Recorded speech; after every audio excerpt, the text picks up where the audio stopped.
Hi masters, అందరికీ నమస్కారం.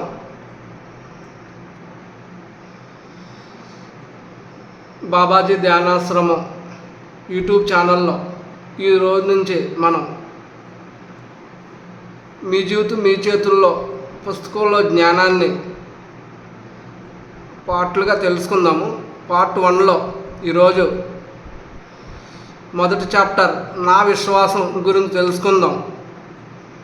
నా విశ్వాసం అంటే జ్ఞానానికి విజ్ఞానానికి దారులు ఎప్పుడూ తెరిచే ఉంటాయి. అంటే మనకు విశ్వాసం ఉంటే మనకి జ్ఞానానికి విజ్ఞానానికి దారులు ఎప్పుడూ తెరిచే ఉంటాయి అనేది కాన్సెప్ట్ అన్నమాట. నిజానికి జీవించడం చాలా సులభం. మనము వేటినైతే బయటికి పంపుతామో వాటినే తిరిగి పొందుతున్నాం. పాయింట్ ఏంటంటే ఇక్కడ నిజానికి జీవించడం చాలా సులభం. మనం వేటినైతే బయటకు పంపుతామో తిరిగి వాటినే పొందుతున్నాం. అంటే చాలామంది జీవించడం చాలా కష్టం, చాలా కష్టాలు ఉన్నాయి, చాలా సమస్యలు ఉన్నాయి అనుకుంటూ ఉంటారు.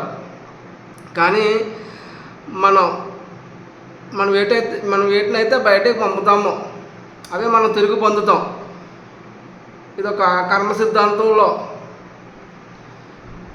ఇదొక మెయిన్ ఒక సూత్రం అన్నమాట. ఇది కానీ మనం కరెక్ట్గా తెలుసుకుంటే, దీన్ని కానీ మనం కరెక్ట్గా ఆచరిస్తే, మనం ఏదైతే బయటికి పంపుతున్నామో వాటిని తిరిగి పొందుతున్నామో అనే దాని గురించి తెలుసుకుంటే, అది కానీ ఆచరిస్తే మన జీవితం తప్పకుండా మారుతుంది. మన గురించి మనం చేసే ప్రతి ఆలోచన మన పట్ల వాస్తవం అవుతుంది. నాతో సహా ప్రతి ఒక్కరూ వారి వారి జీవన పరిస్థితులకు వారే బాధ్యులు. అవి ఎంతటి ఉన్నతమైనా సరే లేదా నీచమైనా సరే, మనం చేసే ప్రతి ఆలోచన మన భవిష్యత్తుని సృష్టిస్తుంది. మనమందరం మన ఆలోచనలతో భావాలతో మన జీవితాన్ని సృష్టించుకుంటున్నాం. మన మనసుల్లో నుంచి జనించే ప్రతి ఆలోచన, మన నోటులో నుంచి వెలువడే ప్రతి వాక్కు మన జీవితానుభవాల్ని సృష్టిస్తున్నాయి. ఇక్కడ బాగా గమనించండి మాస్టర్స్. మన మనసులో నుంచి వచ్చే ప్రతి ఆలోచన, మన నోటి ద్వారా వచ్చే ప్రతి మాట మన జీవితాన్ని సృష్టిస్తున్నాయి. అందుకని మనం వేటినైతే బయటకు పంపుతున్నామో అవే తిరిగి పొందుతున్నామని ఇక్కడ మేడం, ఈ బుక్ రచయిత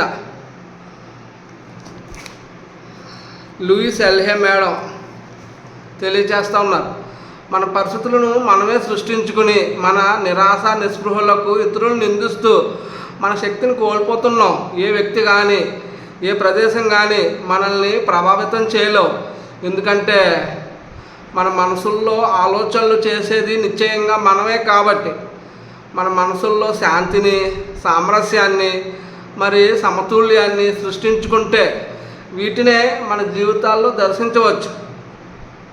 అట్లా మనం ఏదైతే మన మనసులో మన ఆలోచనలలో సృష్టించుకుంటున్నామో వాటినే పొందుతాం. మనం శాంతిగా, సామరస్యంగా, సమతుల్యాన్ని సృష్టించుకుంటే, అట్లా పాజిటివ్గా ఉంటే పాజిటివ్గా జరుగుద్ది, నెగిటివ్గా ఆలోచిస్తే నెగిటివ్గా జరుగుద్ది.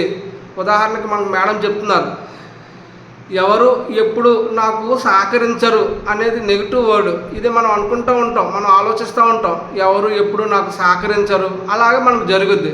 అలా కాకుండా పాజిటివ్గా అందరూ అన్ని వేళలా నాకు సహకరిస్తారు అనే ఆలోచనని, అనే మాటని మనం ఎప్పుడైతే ఎక్కువగా ఆలోచిస్తా అనుకుంటా ఉన్నామో మనకంతా అందరూ సహకరించడం, మనకంతా మంచిగా జరుగుద్ది అన్నమాట. అట్లా మనం ఎలా ఆలోచిస్తే, మనం ఎలా మాట్లాడితే అలా జరుగుద్ది. అట్లా మన ఆలోచనలు బట్టే మన జీవితం అని మేడం లూయిస్ ఎల్హే మేడం తెలియజేస్తూ ఉన్నారు. మిగతాది మళ్ళీ పార్ట్ 2లో తెలుసుకోవచ్చు. Thank you masters. Babaji Dhyanashramam, Kavali, మీ Vijayabhaskar Reddy master. Thank you.